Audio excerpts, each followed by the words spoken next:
Mukunda jewellers మొట్టమొదటి factory outlet లో long హారాల పండుగ. ఈ ఆఫర్ నవంబర్ 8 నుండి 16 వరకు. సార్ ఇప్పుడు వచ్చిన ఎస్ఐ కానిస్టేబుల్ నుంచి ఎస్ఐగా ప్రమోట్ అయ్యాడు సార్. సార్ మనం ఏం చేసినా చూస్తూ ఊరుకోవడానికి అతను మామూలుడు కాదు సార్.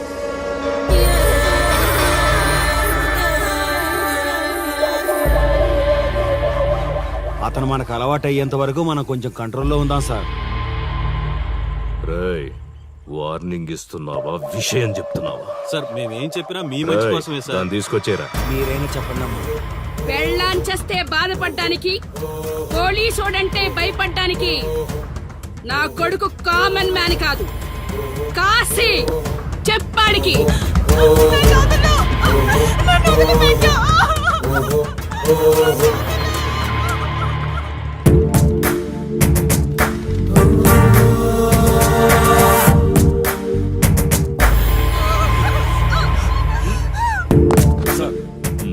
మీరున్నారంటే ఇక్కడ ఎంక్వైరీ చేయడానికి వచ్చాం సార్. కాశీ అంటే ఎవడెక్కడ? నా కొడుకు ఊళ్ళో లేడు. వస్తే కౌరెడతా, అప్పుడు రా. కనిపిస్తే అరెస్ట్ చేసి నీకు కబురెడతా, అప్పుడు నువ్వే రావాలి. నీ పెంపకం కరెక్ట్ కాదు. పదండి.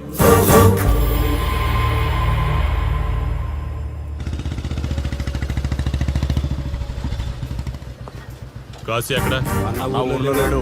వస్తే స్టేషన్కి రమ్మని చెప్పు.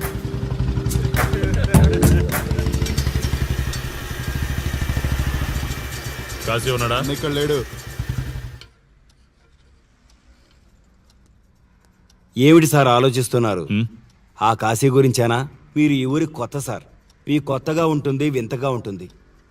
మాకంతా అలవాటైపోయింది సార్. సార్, ఇతనిపై 120 కేసులు పైగా ఉన్నాయి సార్. అవి ఈ కాగితాలకే పరిమితమైనాయి సార్. ఈ పార్వతీపురం మండలంలో ఏ రాజకీయ నాయకుడు గెలవాలన్నా ఇతని మద్దతు తప్పనిసరి సార్. ఇతను 10 సార్లు గంజాయి స్మగ్లింగ్ చేస్తూ దొరికాడు సార్. పైగా 20 సార్లు దొంగ నోట్లు ముద్రిస్తూ పట్టుబడ్డాడు సార్. అంతెందుకు, మీరు అరెస్ట్ వారెంట్ పట్టుకుని తిరుగుతున్నారే, ఇలా చాలా మంది తిరిగారు సార్. కుదిరితే కొన్నాడు, కుదరకపోతే కొట్టాడు.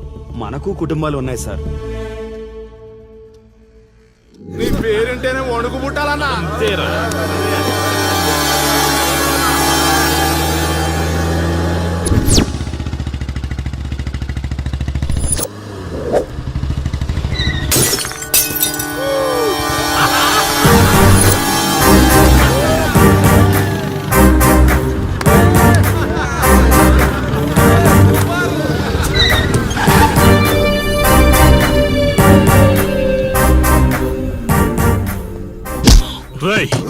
ఒళ్ళు బలిసిందా? రోడ్డు మీద తాగుతున్నావు.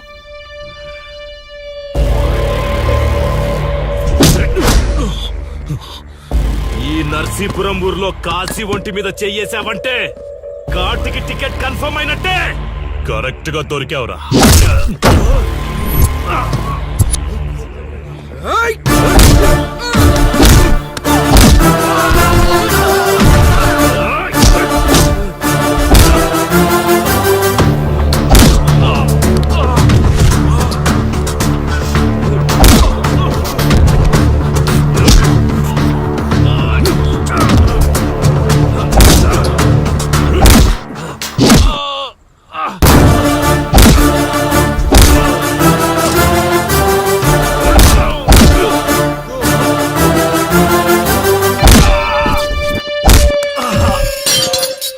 సార్, మీరు చాలా రిస్క్ చేస్తున్నారు సార్.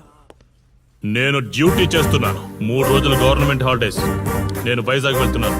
కాశీ అంటే భయపడే వాళ్ళని ఇంటికెళ్ళి భజన చేసుకోమని చెప్పండి. తిరిగి వచ్చాక వాడిని కోర్టులో ప్రొడ్యూస్ చేస్తాను. వాడిని వదిలే ప్రసక్తే లేదు. నమస్తే సార్. ఎక్కడ మీ ఎస్ఐ? వద్దా?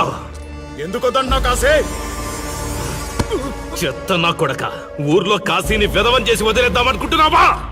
కాశీ పేరు వింటేనే ఊళ్ళో ఉచ్చ పోసుకునేవాళ్ళు, కానీ ఇప్పుడు కాశీ ఫోటో కనిపిస్తే ఉచ్చ పోసేలా చేశాడు.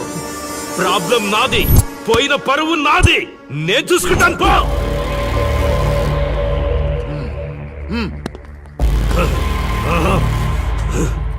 చైత్ర, స్టేషన్కి వెళ్ళొస్తాను. Okay daddy. ఇదేం ఇల్లండి, బూత్ బంగ్లాలా ఉంది. అసలు కలగానే లేదు. నువ్వేంట్రా ఇక్కడ? జీవితాంతం జైల్లో ఉంటాననుకున్నావా? ఏమండి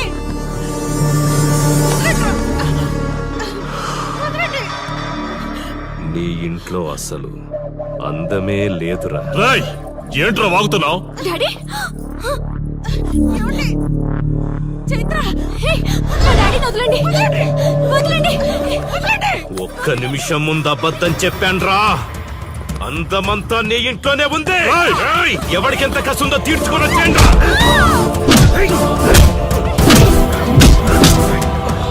ఏమండి? ఏమండి? చైత్ర అండి, చైత్ర అండి. డాడీ డాడీ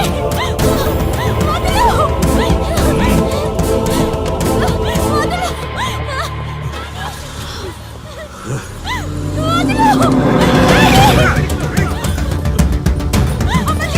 రాయ్,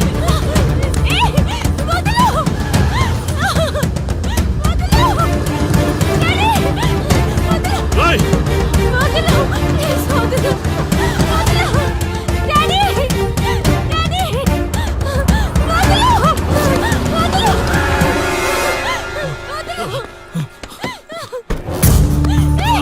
రా, రా, రా.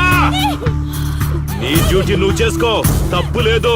నా పెళ్ళాం కేసులో వేలు పెట్టి నా గురించి తెలుసుకోకుండా ఈ ఊర్లో అడుగు పెట్టి నేనంటే భయపడే ఈ జనం ముందు నా మీద చెయ్యి వేశావు. అది తప్పు. చూడు చూడు, నువ్వేం పోలీసోడివిరా. కిలోమీటర్ పరిగెత్తేసరికి ఒంట్లో ఓపిక చచ్చిపోయిందా? డాడీ వదలు. డాడీ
కాశీ,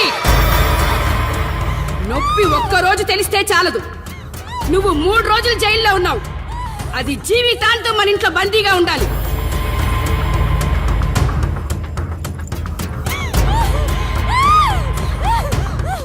కట్రా తాళి.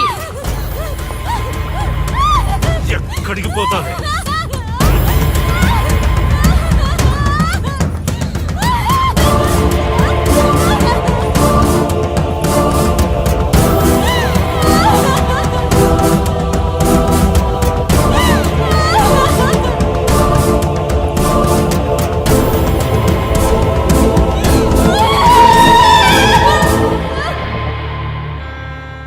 ఆ దుర్మార్గుడి నుండి తప్పించుకుని నా దగ్గరకు వచ్చింది. ఆ తర్వాత నీకు తెలిసింది.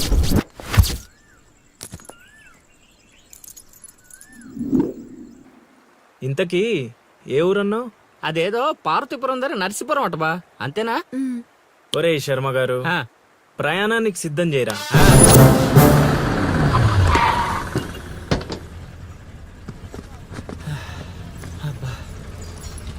బా, ఊరు చాలా పెద్దదిలా ఉంది. ఎక్కడ ఎతుకుతావు? రే శర్మ గారు, నడవడానికి కాళ్ళు, తిరగడానికి ఓపిక 2 ఉన్నాయి కదా.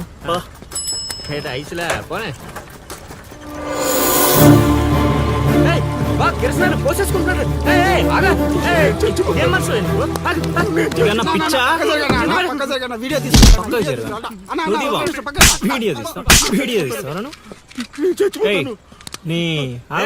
మాట్లాడుతున్నాడు కదా, ఆగలేవా? అసలు నీ ప్రాబ్లం ఏంటి? చెప్తే ఆరుస్తారా తీరుస్తారా? నా సావు నన్ను సావనివ్వండి. అయ్యా, చచ్చేదో చెప్పిసావు, మాకు క్లారిటీ ఏడ్చుద్ది. ఏరా, నువ్వు పత్తి రైతువా?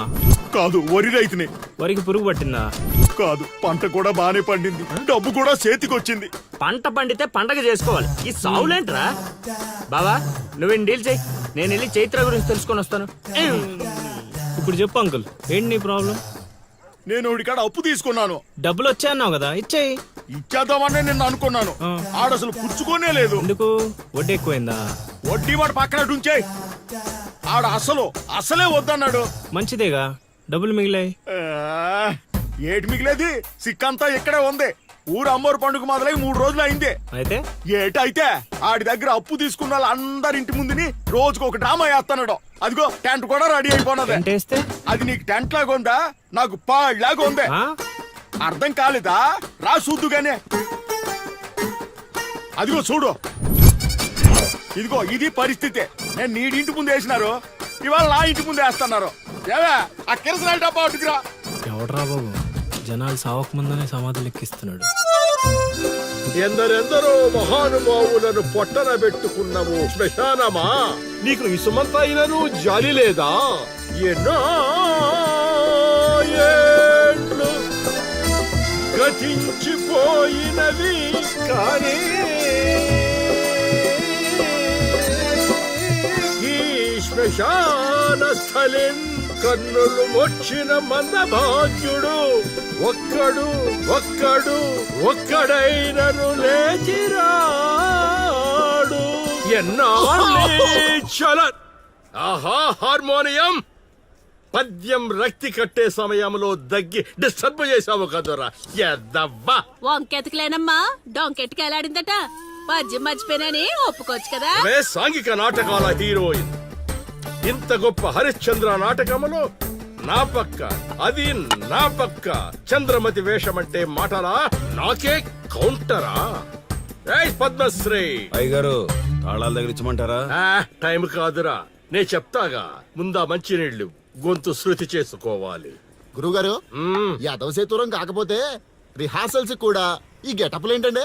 ఒరే హార్మోనిస్టు, వేషం పడకపోతే పద్యానికి గొంతు పెగలదురా. మొదలెట్టండి.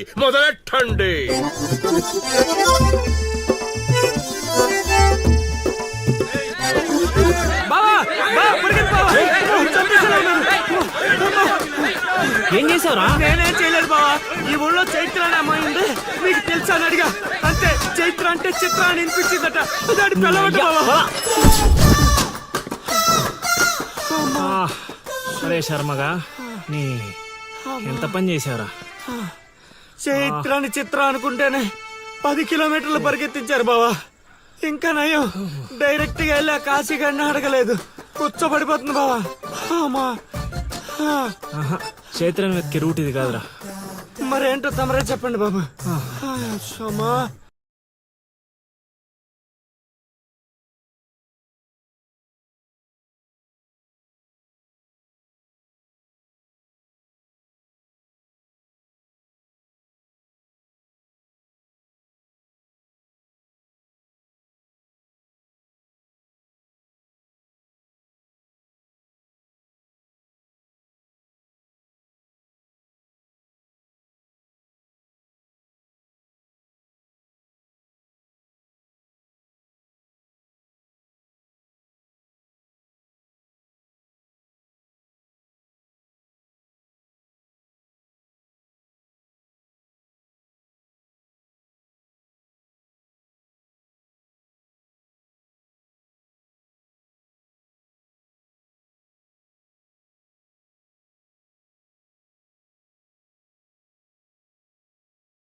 ఏటి పాట ఆగింది? పాట ఆగిపోయింది, జనాలు కూడా వెళ్ళిపోతున్నారు.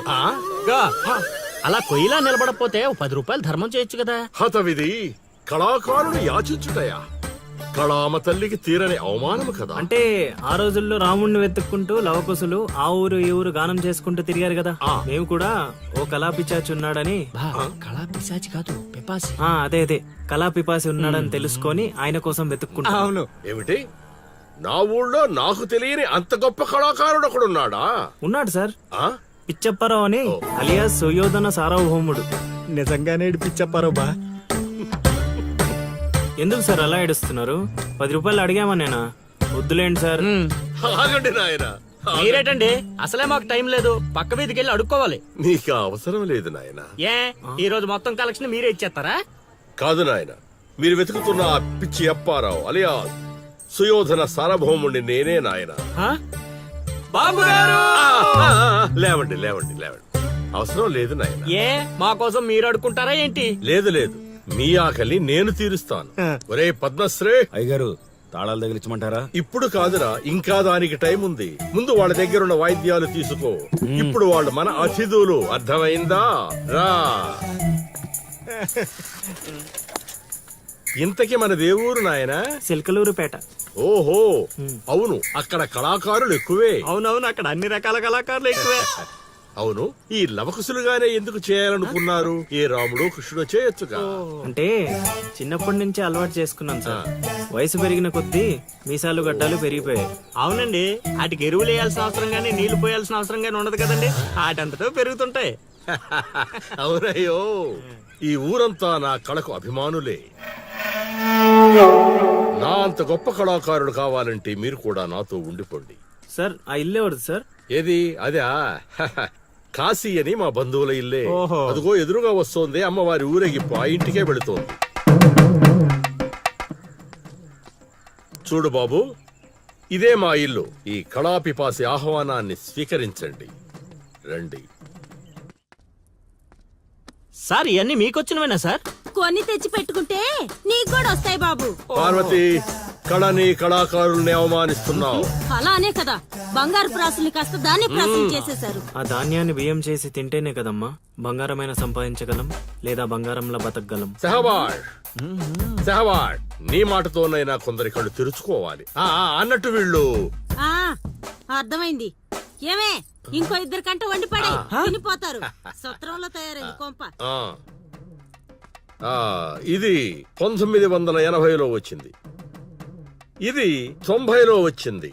సార్ ఇవన్నీ మనకొచ్చినవని చెప్పుకోకపోతే బతకలేదు సార్.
ఏం ఆలోచిస్తున్నావు?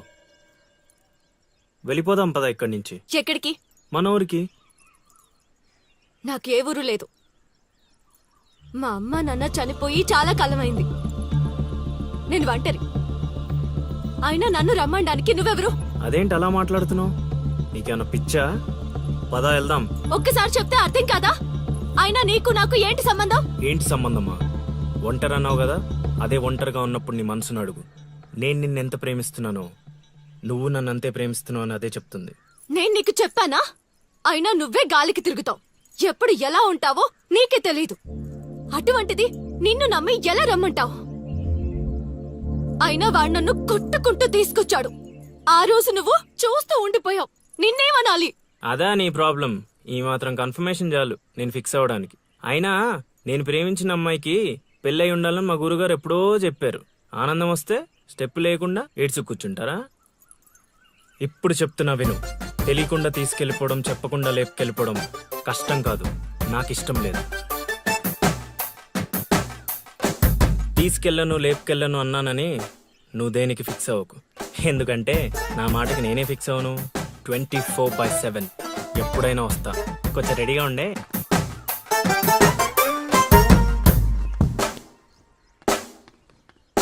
రే కాశీ, ఇంట్లో దేవుడున్నాడు. ఈ 10 రోజులు పద్ధతిగా ఉండమని చెప్పా నీకు.